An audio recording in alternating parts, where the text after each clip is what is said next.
Les mauvais vœux de, je devais dire, de Miché avec sa maman. On n'avait pas vu ce vœu-là. On va le lire rapidement. Ça, c'est des mauvais vœux qu'on ne peut pas racheter. Juge. Et après, on va... Juge chapitre 17, verset 2 à 3. Là, c'est un mauvais vœu. Juge chapitre 17, verset 2 à 3.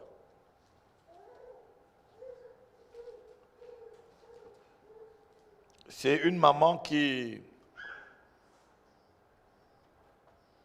prend de l'argent. Son fils dit qu'elle a perdu de l'argent et son fils dit que c'est elle qui a volé de cet argent. Et en plus, elle prend cet argent pour aller faire une idole. Et c'est de l'argent. On va lire rapidement. Il y avait un homme de la montagne d'Éphraïm nommé Milka. Juge 17, verset 1 jusqu'au verset 3 par là. Il y avait un homme de la montagne d'Éphraïm nommé Milka.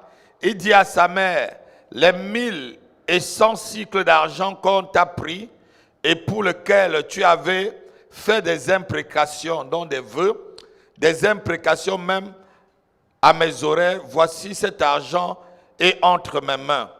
C'est moi qui l'avais pris. Et sa mère dit, béni soit mon fils par l'Éternel. Il rendit à sa mère les 1100 cycles d'argent et sa mère dit, je consacre de ma main cet argent à l'Éternel afin d'en faire pour mon fils une image taillée et une image en fonte. C'est ainsi que je veux le rendre. Amen. Voilà l'argent que son fils avait volé. L'argent sur lequel elle avait fait des vœux, des imprécations. Mais ce monsieur avait volé et il est revenu redonner cet argent à sa maman.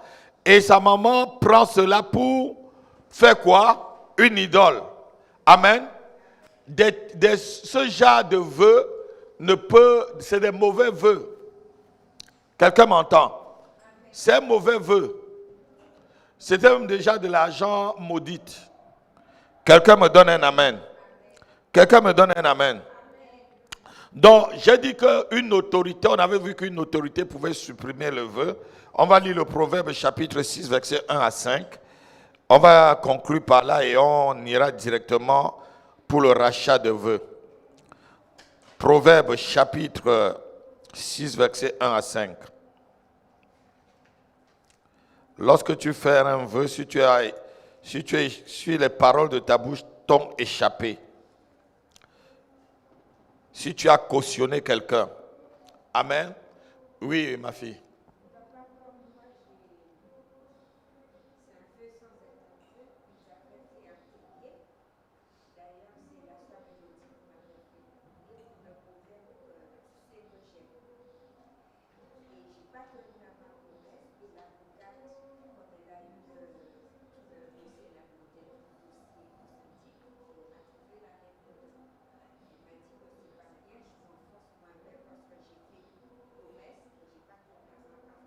Qu'est-ce que l'avocate t'a dit?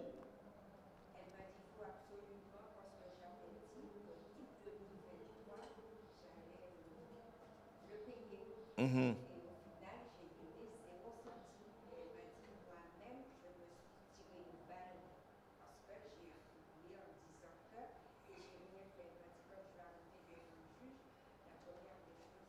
Oui, c'est justement ça. Oui, c'est justement ça. Tu n'aurais pas dû faire un vœu. Et en plus, un vœu signé. Autant mieux aller. Si tu trouvais que tu ne devais pas tenir à ton vœu, c'est ce qu'on va voir dans le Proverbe chapitre 6, tu aurais directement couru pour aller leur dire, je ne peux pas tenir à ce que je vous ai dit. Ce dont j'ai cautionné, je ne peux pas. Entendons-nous. C'est comme ça qu'on peut annuler un vœu. Oui. Oui, il n'y aura pas de trace parce que tu as fait un vœu. Ça va, ma fille? Voilà. Donc, on va lire Proverbe chapitre 6 à partir du verset 1. Mon fils, si tu as cautionné ton prochain, si tu t'es engagé pour autrui, si tu es enlacé par les paroles de ta bouche, si tu es pris par les paroles de ta bouche, fais donc ceci, mon fils. Dégage-toi, puisque tu es tombé au pouvoir de ton prochain. Je crois que si tu avais cet enseignement-là, tu n'aurais pas pris ces engagements-là. Alors, puisque tu es tombé au pouvoir de ton prochain, va. Voilà le secret pour annuler. Va, prosterne-toi et fais insistance auprès de lui. Ne te donne ni sommeil à tes yeux, ni assouplissement à tes paupières. Dégage-toi comme la gazelle de la main du chasseur, comme l'oiseau de la main de l'oiseleur. Donc, puisque tu avais fait ce vœu, et en plus même tu as écrit, les paroles s'en vont, mais pour Dieu, les paroles ne s'en vont pas. Parce que certains vœux, certaines alliances avec Dieu, c'est dans parole. Mais là, tu as écrit. Tu as écrit. Donc, comme l'avocat t'a dit, normalement, la première chose qu'on va voir, c'est ça. Donc, la seule chose à faire, c'est lorsqu'on va le lire, tu dis justement, tu l'as fait, mais tu ne pouvais pas, et tu te décides maintenant, devant le juge, à faire un autre vœu pour annuler celui-là. Un vœu où tu es capable maintenant de tenir. Parce que lorsqu'on fait un vœu, on tient.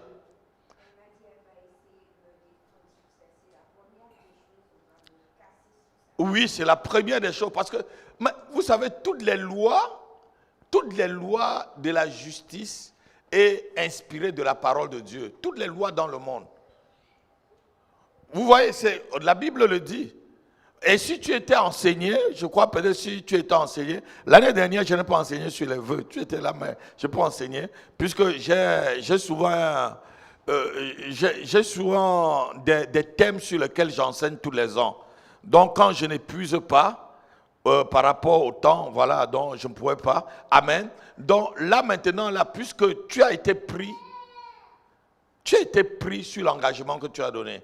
Maintenant, dans ton propre cœur, dis maintenant à quoi tu peux t'engager et tenir. Tu sais, dans cette nation, si tu dois même 1 milliard et tu dis que tu as 20 euros par mois, on ne va pas te dire non.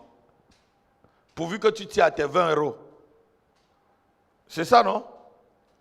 Si tu dis au juge, je peux donner 20 euros par rapport, je suis une retraitée, voilà, je peux donner tant, je peux donner 50, je peux donner 10. Elle va te demander de faire encore un vœu et de signer en ce temps-là. Mais si c'est devant le tribunal, ne rate pas. Parce que cette personne, la première chose qu'elle va mettre dans son dossier pour se défendre, c'est d'abord ton vœu. Alors que si tu n'avais rien fait, voilà. Amen. Donc lorsqu'on fait un vœu, la seule chose pour annuler ton vœu, si ce n'est pas le pasteur comme on a vu plus loin, si ce n'est pas des vœux vraiment très solides, toi-même tu peux aller annuler ton vœu. Si ce n'est pas ton mari, si ce n'est pas ton père, on a vu que ton mari pouvait annuler le vœu, on a vu que ton père pouvait annuler le vœu si tu es encore célibataire, on a vu que le pasteur pouvait annuler le vœu, amen. Mais quand tu es déjà une grande personne et tu vois que tu as fait une erreur et que tu as fait un vœu, autant mieux aller te désengager. Si tu avais su et que tu te désengageais par une lettre recommandée, disant que vraiment le vœu que j'ai fait, voilà, je te recommande, je ne peux plus tenir. Vu, voilà, tu aurais annulé. Ça devait être un vœu signé et l'autre pour annuler. Bon, ça devait balancer. Mais là, plutôt, tu as laissé ton vœu. Et on a vu ici que même si le mari le mari écoute le vœu de la dame, de sa femme, ne dit rien pendant un jour, et que c'est le lendemain qu'il va annuler le vœu, maintenant il va porter le péché de sa femme. et que sa femme, je crois que c'est la diaconesse Elodie qui avait posé la question, et si elle avait déjà, si la femme, ou c'était vous, ma fille, c'était vous qui avez dit si la femme avait déjà accompli son vœu alors. Mais le mari porte la charge, puisque le jour où il a connu le vœu, il ne l'a pas annulé. Amen. La Bible dit que le même jour où tu connais le vœu, annule-le directement pour que ça ait de la valeur et que Dieu pardonne à la femme ou que Dieu pardonne à la fille. Est-ce que vous comprenez un peu? Amen. Alléluia. Donc la seule façon que tu peux, dans ce cas-là, c'est maintenant lancer les mains. Lancer les mains. Lancer les mains et avouez que franchement, vous n'avez pas tenu parce que, voilà, vous donnez vos raisons. Si les raisons sont valables et vous dites, vous avez la bonne volonté maintenant, mais voilà ce que je peux faire. Alléluia. Amen. Et regardez aussi combien d'années ces personnes sont restées chez moi. Je n'ai jamais été endommagé. Voilà, je pensais que je devais gagner et qu'on devait me payer. On ne m'a jamais payé. Voilà. Vous donnez aussi vos raisons. L'avocat va trouver des raisons. Puisque vous êtes lésé dans cette histoire. Je connais bien l'histoire. J'ai le dossier dans...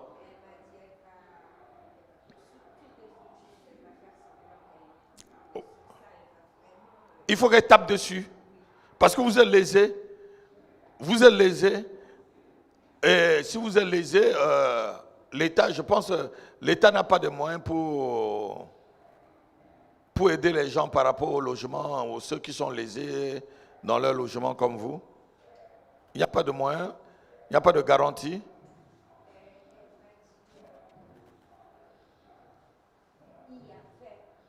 Il y avait. Voilà.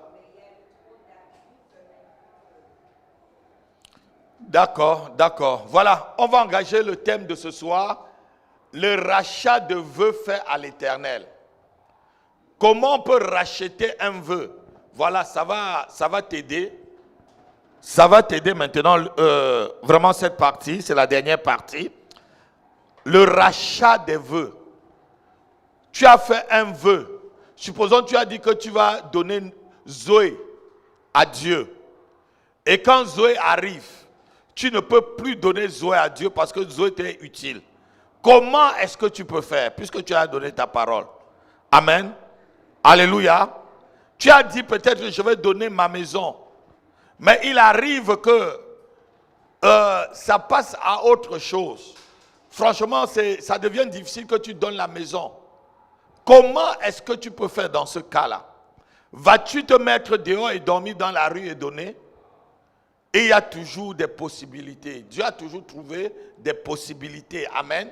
Dieu a des possibilités pour qu'on puisse toujours racheter un vœu. Quelqu'un me donne un amen. Amen. La question qu'on va se poser ce soir et qu'on va répondre pendant l'enseignement, qu'est-ce que c'est qu'un rachat? Pour vous, qu'est-ce que c'est qu'un rachat? Qu'est-ce que c'est qu'un rachat? Oui, comment on va voir qu'on rachète même les dîmes. Qu'est-ce que c'est qu'un rachat? Une dette qu'on a fait quoi? Une dette à payer, oui, une dette qu'on paye. Et vous, pour vous? Si on dit un rachat c'est quoi, frère?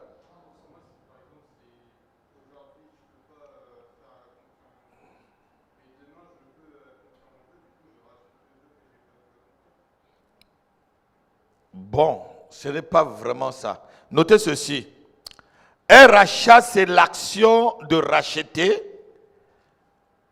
C'est l'action de racheter, de libérer en payant une rançon. Un rachat, c'est l'action de racheter. C'est l'action de racheter, de libérer, soit un esclave, par là. Parce qu'on rachetait aussi son esclave, on achetait un esclave. Tu pouvais dire que tu es esclave et puis tu fais un rachat. Alléluia. Donc un rachat, c'est l'action de racheter de libérer en payant une rançon. Alléluia. Donc, quand tu rachètes, dans la Bible, il y avait deux styles de choses qu'on rachetait. On pouvait racheter un esclave, on pouvait racheter une personne, on pouvait racheter une bête. Il y avait des bêtes qu'on ne pouvait pas offrir à l'Éternel. Et ces bêtes, c'était des animaux impurs. Mais dans ton troupeau, lorsque tu avais les premiers, puisque tous les premiers étaient consacrés à l'Éternel, lorsque ton âne ou ton porc ou quelque chose que tu élèves qui donnait naissance, qui mettait bas, cet animal, le premier, tu allais voir le sacrificateur pour qu'il rachète. Donc tu donnais une somme. La Bible nous dit ceci, Galates chapitre 3,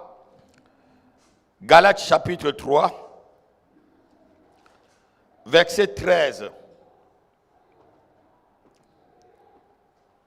Galates chapitre 3, verset 13. Christ nous a rachetés de la malédiction de la loi en devenant malédiction pour nous. Amen. La Bible dit ici que Christ nous a rachetés d'une malédiction de la loi. La malédiction, c'est-à-dire cette malédiction qui planait sur toi. Amen. La malédiction que tu as héritée de tes parents. La malédiction que tu as héritée peut-être de ton propre péché. Mais la Bible dit ici que Jésus nous a rachetés.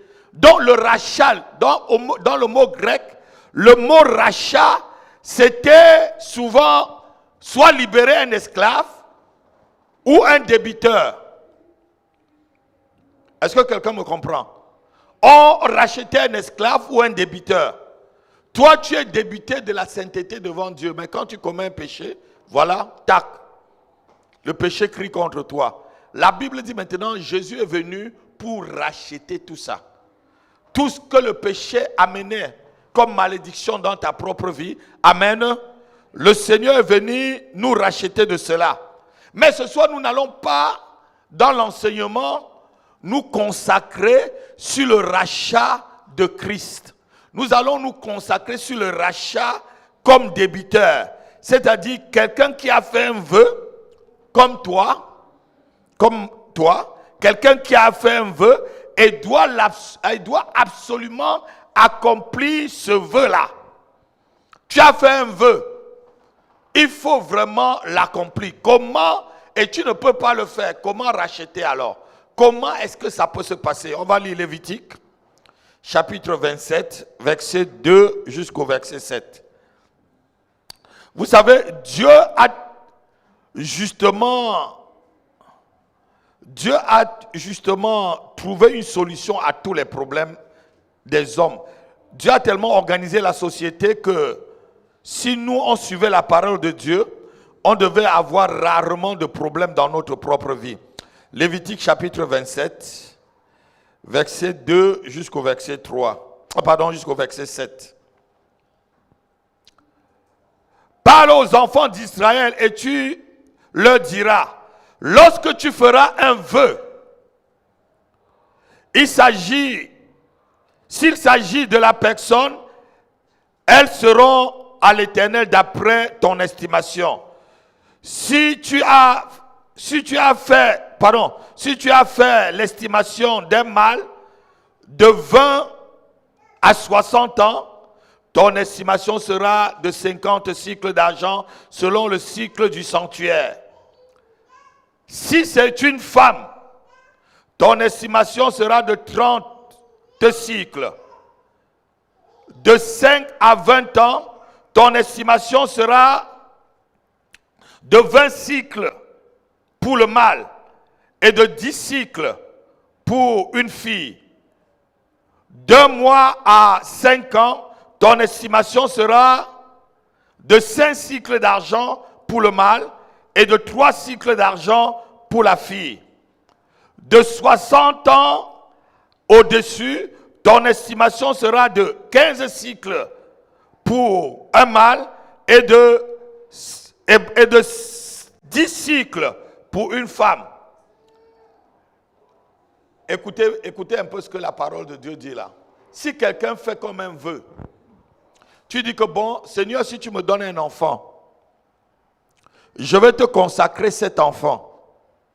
Et l'enfant arrive. Et tu aimes tellement l'enfant que tu ne peux pas consacrer. Tu ne peux plus accomplir ton vœu. Alléluia. Le Seigneur dit ici, tu iras voir le sacrificateur. Le sacrificateur va donner une estimation. Et il dit, si c'est un mâle, c'est de temps à temps. Tu vas payer tant comme argent. Si c'est une femelle, tu dois payer tant comme argent. Pour pouvoir racheter la personne. C'est pourquoi l'apôtre Pierre peut dire, ce n'est pas avec des choses périssables comme l'or et l'argent que vous avez été rachetés de la vaine manière que vous avez hérité de vos parents. Ce n'est pas avec l'or et l'argent. Puisqu'on pouvait racheter quelqu'un par l'or, on pouvait racheter quelqu'un par l'argent. Alléluia. Donc, par exemple, ma fille est née et toi tu l'aimes tellement. Tu l'avais dit, Seigneur, quand elle était dans le ventre ou quand elle n'était pas encore dans le ventre et qu'on a prié pour toi, tu as enfanté, tu dis bon, cette fille servira à l'Éternel toute sa vie. On va voir un exemple tout à l'heure. Mais quand la fille arrive, tu es seul, ton mari meurt. Le papa de l'enfant meurt. Je ne vous souhaite pas dans mon église. Le papa de l'enfant meurt. Toi, tu vas être encore à la maison seul. Tu peux venir voir l'homme de Dieu que je suis. Et on rachète ton vœu. L'homme de Dieu va te donner une estimation. Alléluia. L'homme de Dieu te donne une estimation. C'est ce que la Bible nous dit. Il y en a beaucoup de personnes qui ont été prises comme ça par les paroles de leur bouche. Mais ils ne savent pas comment racheter ou annuler le vœu qu'ils ont fait.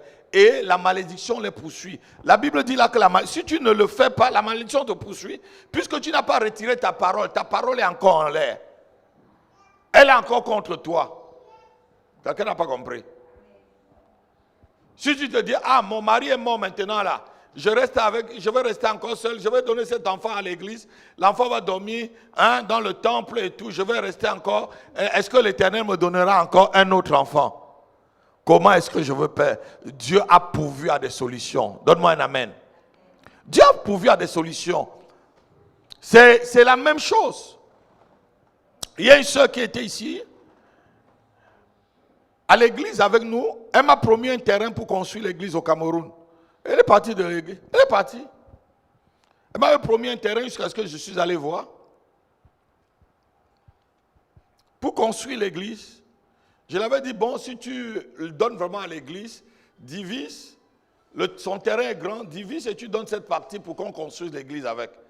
Elle avait fait un vœu, mais elle ne sait pas que ça la suit toujours. Elle est partie avec son mari et ses enfants. Si elle ne rachète pas le vœu, c'est devant Dieu. Je suis resté dans mon bureau, je ne l'avais jamais demandé. Est-ce que vous comprenez un peu ce que je veux dire? Vous la connaissez, elle était là au milieu de nous. C'est elle qui est venue me dire, papa, j'ai un terrain au Cameroun, le Seigneur m'a demandé de te donner 300 mètres carrés pour faire l'église. J'ai dit, ah bon? J'ai dit, est-ce que tu es sérieux, ma fille? Elle me dit, papa, je suis sérieux. Elle m'a même indiqué l'endroit. Je suis allé avec les membres de sa famille. Ils sont au courant. On m'a bien montré l'endroit. Elle m'a montré l'endroit où elle voulait. J'ai dit, maintenant là, pour que je m'engage, divise, fais le morcellement. Quand le titre foncier va sortir, et tu mets cette partie-là au nom de l'église évangélique Maison de prière de Yaoundé. Son titre est sorti, je ne l'ai plus jamais vu.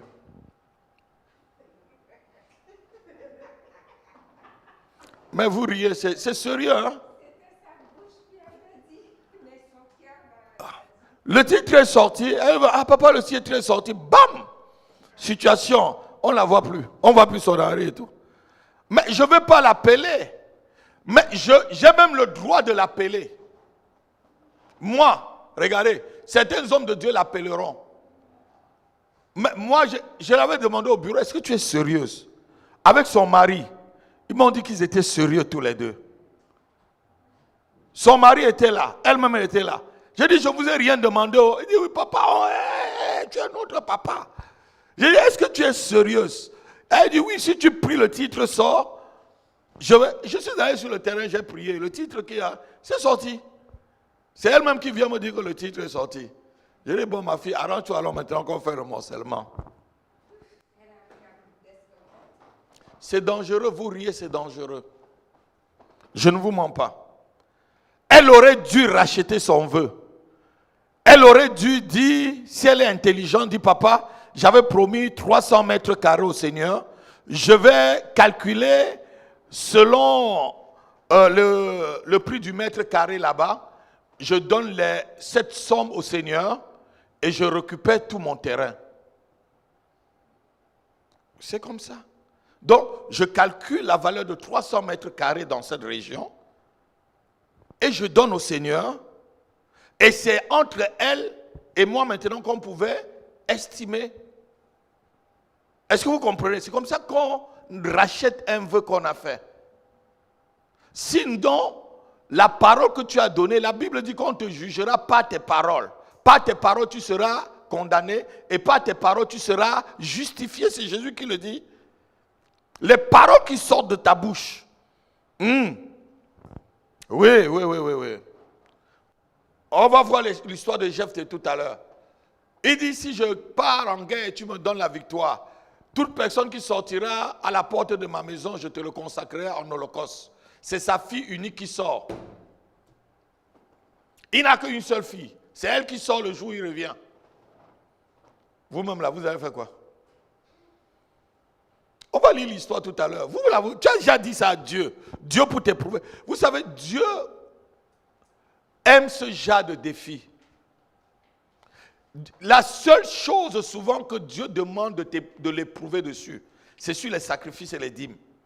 Il dit, mets-moi ainsi à l'épreuve et tu verras. Et tu verras. Quand tu fais un vœu, tu dis, Seigneur, là, je n'ai pas de travail. Si tu me donnes le travail, je te donne mes prémices. Le travail arrive. Toi, tu faisais 6 mois sans payer la maison. Maintenant, tu n'as que 1 mois de salaire. Tu ne payes même, tu ne donnes pas ces prémices-là. Tu penses à tes 6 mois. Donne d'abord les prémices que tu as dit au Seigneur. Donne d'abord. Le reste, tu vois après. Quelqu'un me donne un amen. Mais pourquoi vous riez, diaconesse Latifa? Ah, parce que ça vous rappelle quelque chose. Si vous êtes déjà là, rachetez-le rapidement. Rachetez-le rapidement. Amen. Mais il faut comprendre qu'en Israël, souvent les gens faisaient des vœux comme ça et ils ne comprenaient pas la valeur du vœu. On va lire l'histoire de Anne. Anne, c'était une femme stérile. Et la Bible dit qu'elle a fait un vœu à Dieu. Si tu me donnes un enfant, un fils, moi je vais te le redonner. On va lire. 1 Samuel chapitre 1 verset 11. Dieu aime ce genre de défi. Tu n'as pas d'enfant, tu dis Dieu, donne-moi un enfant et je vais te le rendre. Là, donc tu deviens seulement une mère porteuse alors. Dieu va le faire. Lisons la parole de Dieu, lisons la parole. 1 Samuel chapitre 1, verset 11. Lisons à partir du verset 9. Anne se leva après que l'on...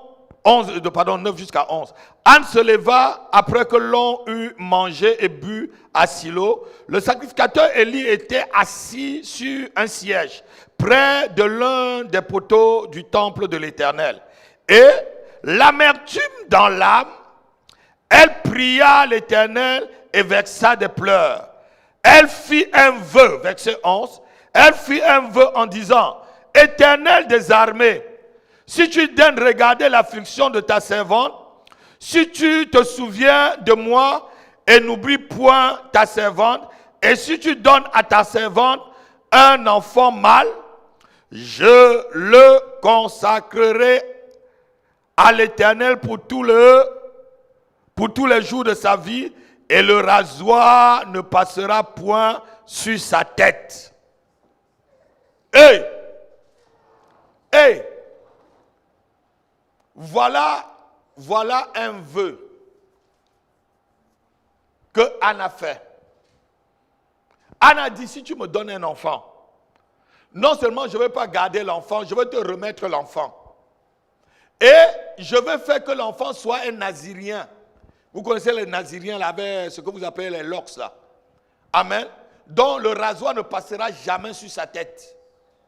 Il ne boira jamais de vin. Il va rester dans le temple durant toute sa vie. Tu es stérile depuis des années, tu fais un tel vœu. Est-ce que tu peux l'accomplir?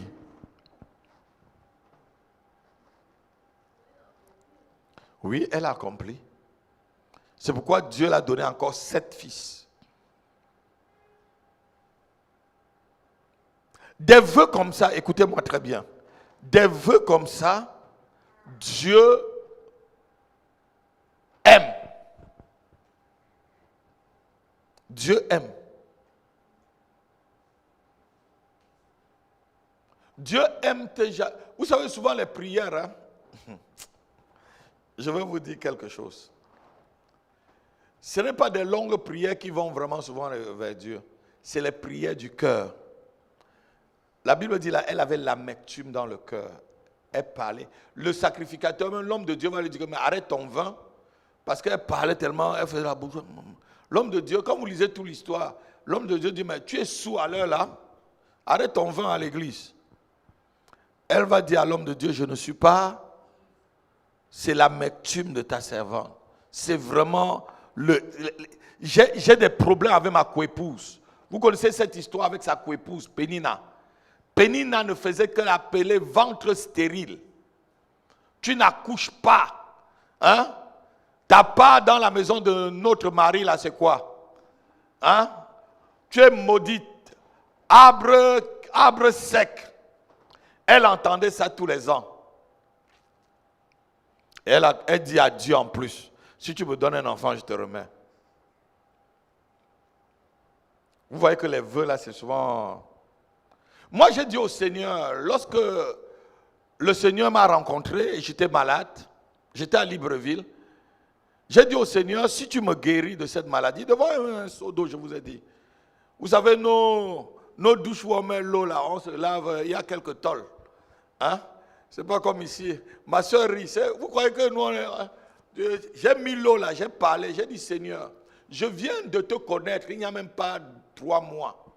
J'ai appris à l'église que tu es le Dieu qui guérit. Voilà que je suis malade depuis près d'1 an. Je prends les comprimés, ça ne va pas. Seigneur, si je me lave et je dors là, tu me guéris, je me lève guéri, je te sers toute ma vie. Je vous dis jusqu'aujourd'hui, je me suis lavé, je suis allé me coucher, je suis réveillé, plus de symptômes, rien du tout. Je n'ai même plus continué les médicaments, jusqu'aujourd'hui. Vous croyez que je peux m'amuser avec le Seigneur? J'ai fait un vœu, ma fille. J'ai fait un vœu. Alléluia. J'ai fait un vœu. Je suis arrivé ici, je pouvais encore rater. Je voulais même rater mon vœu. Je voulais même rater mon vœu. Parce que le Seigneur m'a envoyé. Il dit, va en mission en France. J'arrive ici. Maintenant, j'avais même oublié que j'avais fait le vœu. Je vais maintenant chercher le travail. Je vais m'inscrire à la faculté de médecine de Bichard. Vous connaissez l'hôpital Bichard? On m'accepte. Et en plein midi à la maison, je suis en train de prier. Le Seigneur me rappelle que ce n'est pas pour ça qu'il m'a appelé. J'ai noté. Je vous avais montré le bout de papier. Le bout de papier encore avec moi. Rappelle-toi que ce n'est pas pour ça. Tu avais fait un vœu. Supposons qu'aujourd'hui on m'appelait docteur Happy. Supposons. Je pense que je ne serais pas heureux, ma fille. Je ne vous mens pas, je ne serais pas heureux. On pouvait m'appeler aujourd'hui docteur Happy. Peut-être je n'aurais pas eu cet enfant. Parce que dans le même hôpital, on m'a dit j'étais stérile.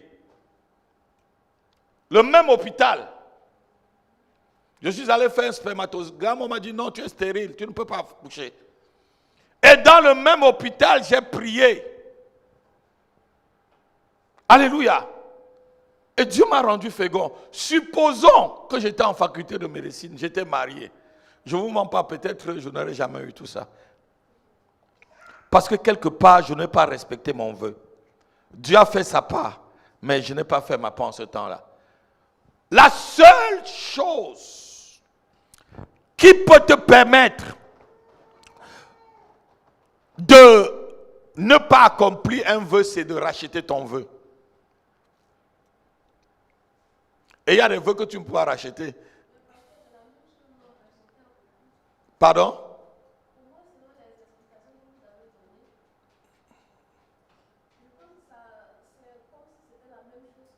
C'est pas la même chose. Si tu avais dit que tu donnais un enfant et tu viens voir le sacrificateur, bon, c'est une fille, on t'a dit que peut-être c'est entre 15 et 6 cycles, selon l'âge. Tu as un enfant là vaut 6 cycles.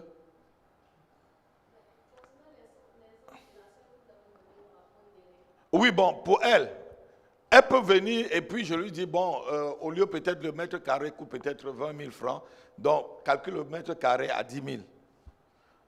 Voilà, c'est le sacrificateur qui doit estimer par rapport au cycle du temple.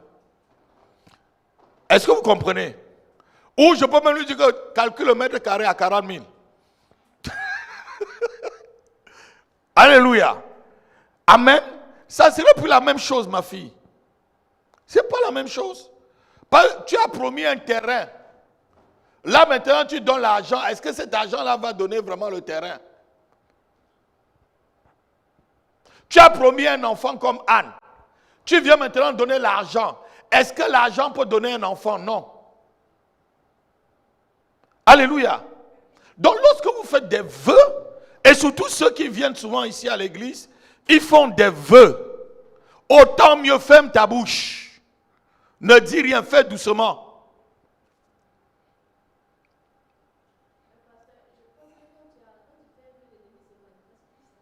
Mais c'est le but, pour que tu puisses vaincre l'ennemi. Tu crois que Anne là n'était pas tentée? On t'a crié stérile pendant des années. Ta coépouse t'a insulté pendant des années. Et tu tombes enceinte, tu vas aller encore donner là. Et si Dieu ne la donnait pas d'autres enfants, elle devait alors faire comment?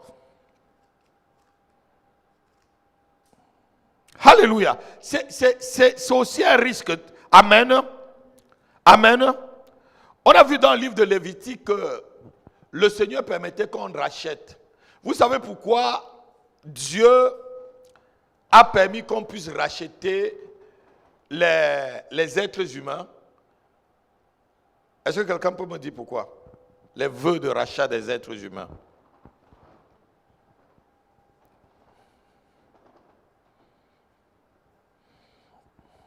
Pourquoi? Quelqu'un me donne la réponse? Oui. Non, un esclave, ce n'est pas un être humain. Un esclave, c'est qui? Et quand Dieu a demandé à Abraham de lui sacrifier son fils et son unique là, Isaac était un esclave. Mais vous me regardez, toi là tu as fait l'école des raisons ou l'école biblique. Toi tu as fait l'école biblique. Oui. Pourquoi Dieu refuse? Toi tu as fait l'école. Vous allez passer encore au recyclage de l'école biblique ici à l'église. Pourquoi Dieu a permis qu'on puisse racheter les êtres humains? On va le voir. Lisons Juge. Je vais vous expliquer.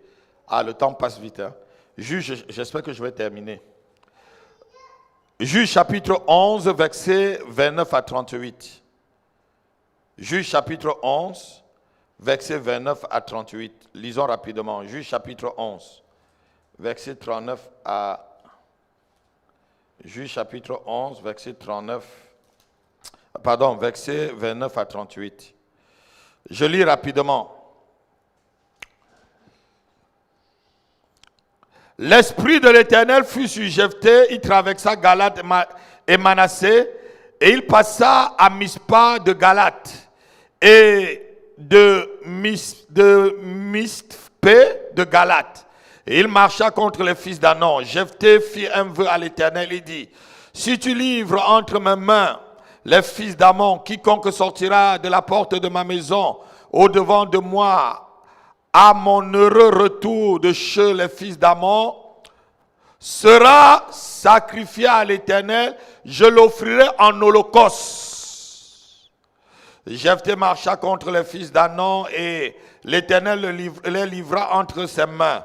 Et il fut éprouvé une grande défaite depuis Aroer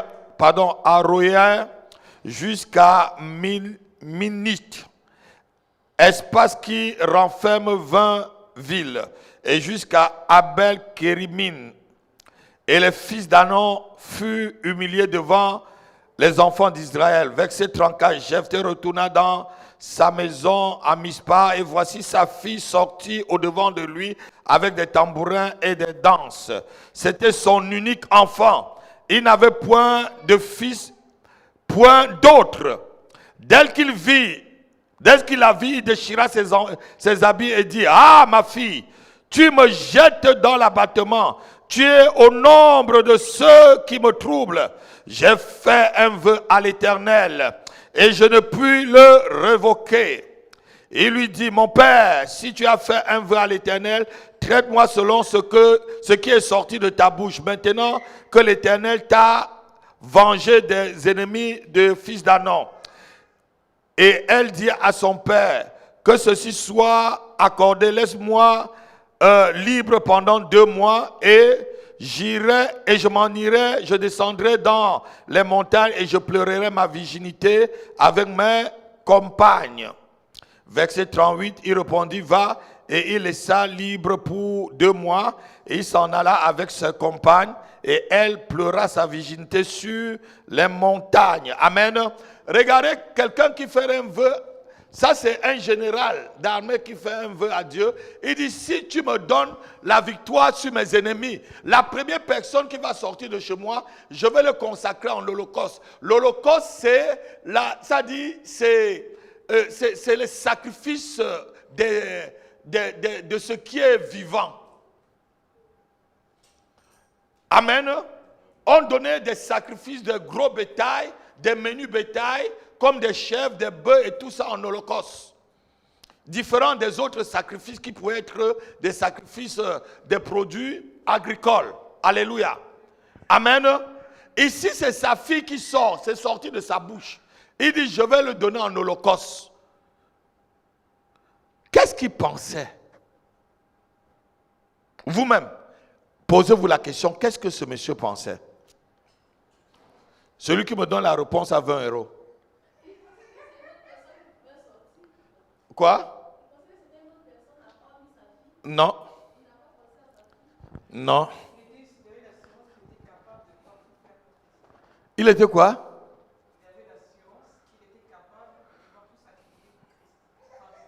Oui, il croyait qu'il était vraiment qu'il pouvait tenir à sa parole.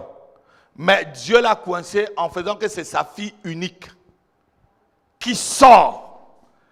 Il n'avait pas d'autre, c'était le seul enfant. C'est comme Zoé qui est entre tes mains là. Tu dis, Seigneur, si je vais là, je gagne. Ou je suis directrice de tel, je te sacrifie Zoé.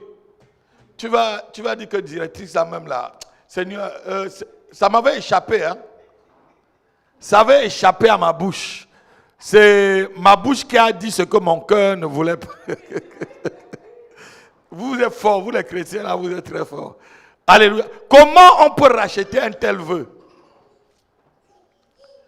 Alléluia. Dieu a toujours des réponses à tout dans sa parole.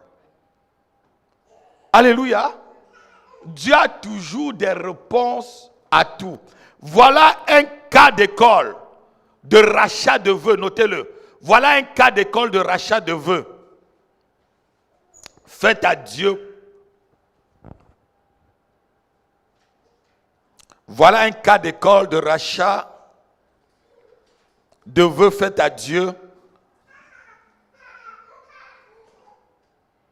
mettant en évidence la vie d'un être humain. Jephthé dit, celui qui sortira de ma maison devant moi, devant la porte, et que, à mon heureux retour, je le donnerai en holocauste à l'Éternel. La question ici que tu peux te poser ici, est-ce que Dieu exige, quand tu lis de telles choses, est-ce que Dieu exige des sacrifices humains? Non. Déjà, voilà la première question que tu dois te poser. Quand tu lis la Bible, sois au moins intelligent parce que la Bible répond aux questions que toi-même tu peux te poser. Toutes les histoires dans la Bible ou tout ce que la Bible enseigne, c'est pour ta sagesse et pour que tu puisses comprendre la grandeur, la puissance, la profondeur, la hauteur de Dieu. La première question que tu dois te poser, si tu es un lecteur de la Bible, tu vas te dire, mais non, mais ce Dieu-ci, il a dit, avant même que Jephthé ne soit né, il a parlé par Moïse. Qu'est-ce qu'il a dit à Moïse? Exode chapitre 20, là où il a donné les 10 commandements. Il a dit, tu ne tueras point. Voilà une première réponse qui te vient, ma fille. Tu ne tueras. Mais comment Dieu va me permettre que je puisse sacrifier mon enfant? Même si ça a échappé de ma bouche. Dieu avait déjà... Jephthé, est-ce que vous croyez que Jephthé a tué son enfant? Non, Jephthé a racheté seulement son enfant. Par les mêmes lois qu'on vient de lire dans Lévitique, au chapitre 27 là. Écoutons un peu, on va lire Deutéronome chapitre 12, versets 30 et 31, et après on va lire le chapitre 20, et on va terminer par là. Deutéronome chapitre 12, versets 30 et 31. Qu'est-ce qu'on lit? On peut lire à partir du verset 29 pour mieux comprendre. Lorsque l'Éternel, ton Dieu, aura exterminé les nations que tu vas chasser devant toi, lorsque tu auras chassé et que tu te seras établi dans leur pays, garde-toi de te laisser prendre au piège en les imitant après qu'elles auraient été détruites devant toi. Garde-toi de t'informer de leur Dieu et de dire comment ces nations servaient-elles leur Dieu. Moi aussi, je veux faire de même. Verset 31 que je cherche. Tu n'agiras pas ainsi à l'égard de l'Éternel ton Dieu. Car elles servaient leur Dieu en faisant toutes les abominations qui sont odieuses à l'Éternel et même en brûlant quoi? Leurs fils et leurs filles en honneur de leur Dieu. Donc Dieu dit ici à Israël, garde-toi de tuer, garde-toi de faire un sacrifice humain. Alléluia. Et ceci de longtemps même avant que Jephthé ne soit né. Tu peux racheter un tel vœu.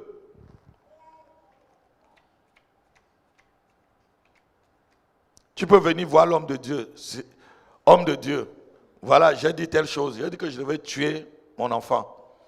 Si Dieu faisait telle chose. Mais je ne crois pas que ça peut sortir de votre bouche. Parce que vous vous aimez tellement que vous ne pouvez pas dire de telle ânerie au Seigneur. Alléluia. Amen. Et on va lire dans Deutéronome chapitre 20 aussi, versets 2 à 3. Écoutez un peu ce que Dieu dit. Deutéronome chapitre 20, versets 2 à 3.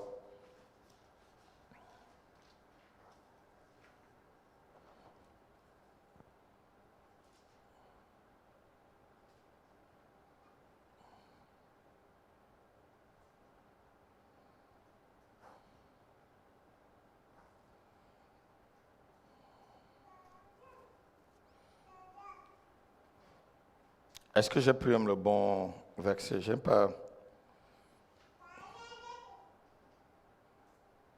C'est là où il dit il ne faut pas sacrifier ses enfants. Je n'ai pas pris le bon verset. Attendez, je trouve ça.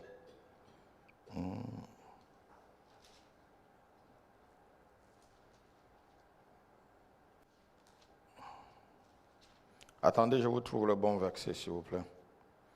Parce que là, je n'ai pas pris le bon verset.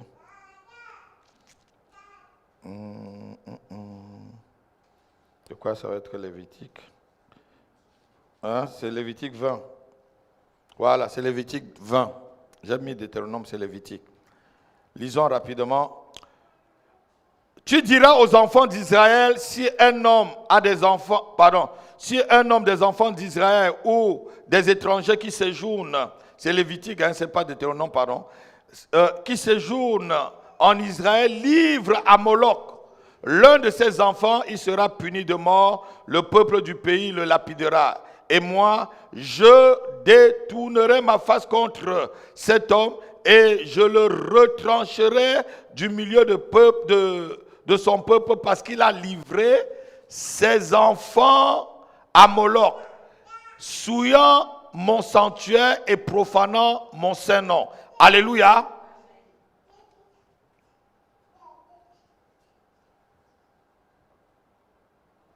Regardez un peu.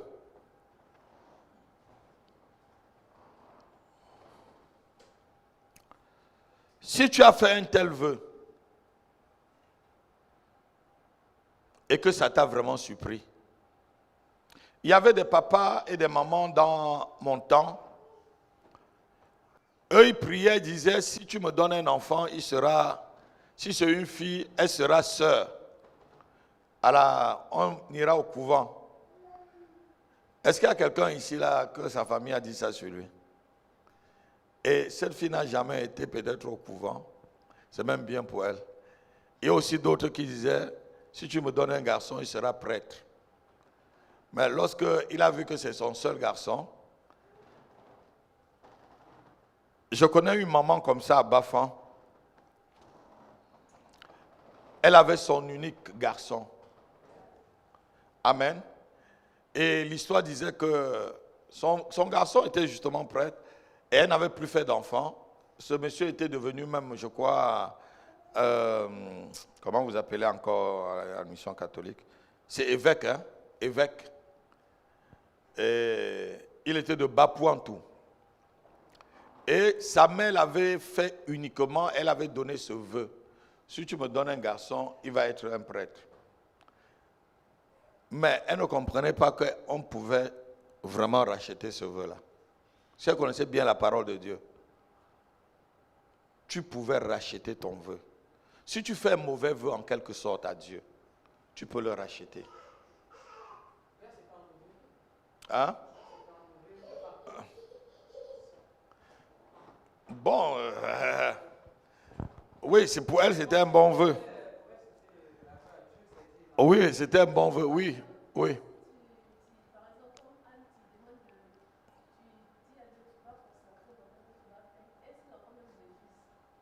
Voilà une très très bonne question. Et si l'enfant refuse? J'attendais cette question. Et si l'enfant refuse? Qu'est-ce que tu fais? Hein? Ça, c'est une bonne question qu'elle a posée là. Qu'est-ce que vous allez faire si l'enfant refuse?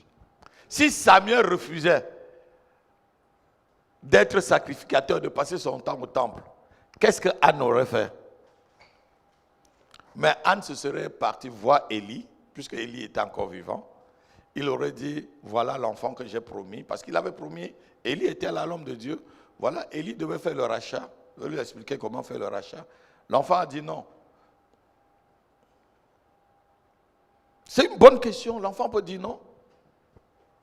Isaac même a posé la question à Abraham, son père. Papa, voici le feu, voici le bois. Hein? Où est alors le mouton? Il ne savait pas que c'est lui le mouton. Voici le couteau, papa. Voici le feu et voici le bois. Où est alors le mouton, papa? Papa l'a regardé.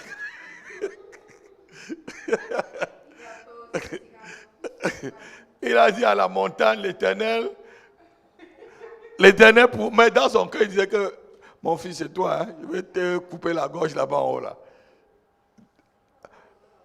Amen. Amen. Donc, les vœux, c'est vraiment un thème qui est vraiment très, très important. Beaucoup de chrétiens tombent dans des pièges comme ça parce qu'on ne les a pas enseignés sur des vœux.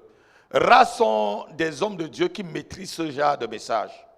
Rares sont... Allez, même vous suivez beaucoup d'hommes de Dieu. Non, ils ne vont pas t'enseigner comme ça. Ils ne vont pas fouiller la Bible pour te dire, si tu as fait telle chose, tu peux te faire comme ça pour t'en sortir. Il y a certaines personnes même qui me suivent sur Internet. Ils vont suivre ce message, ça va les aider parce qu'ils étaient dans la culpabilité. Beaucoup étaient dans la culpabilité. Alléluia. Amen. Regarde, si tu fais comme un vœu que tu vas venir chanter tous les dimanches, et maintenant tous les dimanches tu es par là, ton patron décide maintenant que tu vas travailler le dimanche. Comment est-ce que tu peux alors racheter ton vœu? Viens voir le pasteur, vous vous entendez?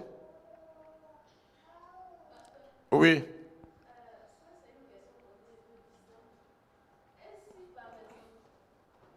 Pardon?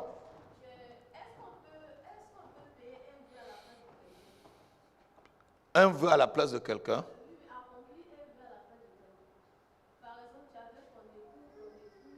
Oui.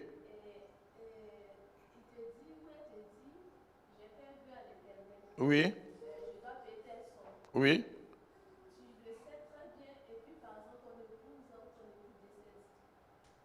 Oui, mais vous êtes engagé en ce temps-là, puisqu'il n'a pas dit non. C'est ce qu'on a vu au départ. Si c'est ton époux qui décède, c'est ça quand ton époux décède. Oui, mais les deux deviendront une seule chair. Ah, vous êtes seulement une seule chair quand c'est bon.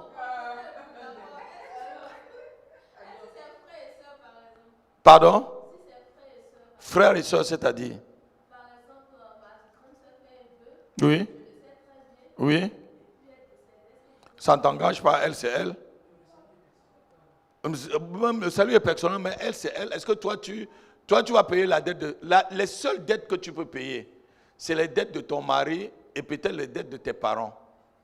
C'est pourquoi ton père peut annuler ton vœu. Et c'est pourquoi ton mari peut annuler ton vœu. Hormis ça, ton frère, ta soeur, tout ça, ça ne te regarde pas. Que ma soeur s'endette comme elle veut. Ma soeur a perdu son premier mari en Suisse. Le monsieur était endetté tellement. On lui a demandé, tu vas hériter de tout ce qu'il a. J'ai dit, méfie-toi de signer ça. Elle héritait en même temps les dettes de ce garçon. Il venait à peine de se marier, il n'a même pas d'enfant. Tu vas hériter la dette comment? Je dis, fais tout pour lui dire que tu n'hérites pas. Que l'héritage de quoi? L'héritage des vieux habits et des vieilles chaussures. Parce qu'elle acceptait qu'elle héritait. Selon le testament du monsieur, elle devait payer toutes ses dettes. Même regardez, dans un mariage, si vous avez le contrat de mariage, la dette de l'autre n'engage pas l'autre. Mais si vous êtes marié sur la communauté de biens comme nous, la dette de l'autre engage l'autre. Ma femme, maman, elle est morte. Elle avait pris des prunes, parce que c'est ma mère qui a commencé à vendre des prunes au Château Rouge. Et il y avait encore le reste de ces prunes qu'elle gardait là-bas dans un magasin. Et c'est mon époux qui m'a dit qu'elle avait pris les prunes dans ce magasin et elle n'a pas payé. Non, c'est une de ses amies qu'elle n'avait pas payé avant de mourir. La dernière commande qu'elle avait prise, puisqu'elle est morte un lundi. On a fait le culte, elle est partie se coucher et elle est partie. Amen. Je suis allé dans ce magasin voir le monsieur pour lui dire que bon, je suis le fils de telle dame qui... Ah, il dit, c'est vous le pasteur? Oui, je dis oui, je viens payer la dette de ma mère. Il m'a dit non, c'était tout notre maman. Et il a annulé. Mais je venais comme ça payer. J'ai appris que c'est vous qui lui donnez des prunes pour qu'elle mette par terre. Comme vous voyez au Château Rouge, là, je sais pas si c'est elle qui était la première à mettre ça et tout. Il y a des gens que c'est leur commerce maintenant. Hein. C'est ma femme maman qui a commencé. Amen. Donc, je suis allé pour payer sa dette. Amen. Tu peux payer la dette de tes parents. Mais la dette de ton frère, non. C'est pour ça que quand tu as l'héritage de ton père, n'est-ce pas, tu payes ses dettes. Autant mieux ne pas prendre l'héritage. S'il y a beaucoup de dettes. Mais non, regardez-moi. De toute façon, si tes parents meurent avec des dettes, tu vas payer. Parce que tu es l'héritier légitime. C'est pour ça que si vous avez des parents qui sont vieux et qui dépensent beaucoup là, allez voir leur compte. Quelqu'un n'a pas dit Amen. Quelqu'un n'a pas dit Amen. Alléluia. Est-ce que quelqu'un a encore une question à poser avant qu'on prie, on ne sait pas. Ça a été vraiment un thème, on va engager un autre thème la semaine prochaine. Quelqu'un a encore une question par rapport aux vœux, par rapport au rachat, par rapport... Est-ce que quelqu'un... C'est clair maintenant? Est-ce que c'est clair? Maggie, tu as une question encore? Ma fille, est-ce que vous avez une question par rapport aux vœux? Hein? Voilà, on va se lever, on va rendre grâce à Dieu. Et si tu as ton offrande, tu peux la porter rapidement. Tu déposes ton offrande. On va rendre grâce à Dieu. Seigneur, nous te rendons grâce et merci parce que, Seigneur, tu nous as aimés et tu nous as rachetés de la malédiction de la loi en devenant malédiction pour nous, Jésus-Christ. Seigneur, tu as permis que le vœu de sainteté que le Père voulait de nous, Seigneur, soit accompli par ton sacrifice à la croix. Merci Seigneur, parce que tu t'es livré en rançon. Tu as payé notre liberté. C'est pourquoi nous pouvons nous approcher du Père avec une bonne conscience. Par ton sacrifice. La Bible dit aussi que le voile qui nous séparait de Dieu, qui nous séparait du lieu très saint. Seigneur, oh Dieu, ce voile a été déchiré. Et Seigneur, le vœu que tu as fait, Seigneur, nous a permis d'être libres aujourd'hui. Nous te bénissons et nous te rendons grâce. Laisse maintenant, Seigneur, que nous puissions, Père, rentrer chez nous et que dimanche, nous puissions nous rencontrer en ce lieu. Seigneur, oh Dieu, pour célébrer ton nom. Béni sois-tu, le Dieu qui nous a fait des promesses.